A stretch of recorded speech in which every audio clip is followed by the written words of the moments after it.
Hello বন্ধুরা, তোমাদের আজকে আমি দেখো ঝিনুকের তরকারি দেখাবো। তো ঝিনুক কে কে খাও বলবে, আর কে কে চেনো তা বলবে কমেন্ট করে। আর এই যে ঝিনুকটা রান্না হবে অল্প করে হবে, এটা হবে শুধু আলু দিয়ে আর আদা রসুন বাটা দিয়ে, লঙ্কা দিয়ে আর পেঁয়াজ দিয়ে দিলাম কুচো, দিয়ে ভালো করে পেঁয়াজটা হালকা করে আলুটা দিয়ে দিলাম, টমেটো আর আলু ভালো করে কষে নেবো।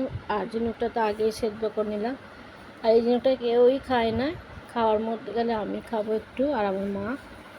তো সেইটা বানাচ্ছি, দেখো তোমাদেরকে শেয়ার করছি, তোমরা কে কে খাও বলবে। আর খুব সুন্দর লাগে খেতে, এই সময় খায়, ঝিনুক পাড়াই যায় না।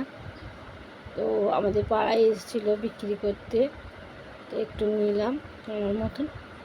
আমার বড় খায় না, আমার মেয়েও খায় না, তো এটা অল্প করেই হচ্ছে। দেখো তোমাদেরকে আমি শেয়ার করছি, তোমরা কে কে খাও ঝিনুকের তরকারি আমি অবশ্যই বলো কমেন্ট করে। আর ঝিনুক রান্না করলে, ঝিনুক আলুর তরকারি রান্না করলে এরমভাবে করো, খুব ভালো লাগবে, কষা কষা খেতে খুব ভালো লাগবে। একটু গরম মশলা দিয়ে নামিয়ে নেবো। আমার তো খুব ভালো লাগে যে এই শামুক ঝিনুক খেতে খুব ভালো লাগে। তোমাদের ভালো লাগে কি না বলবে বন্ধুরা।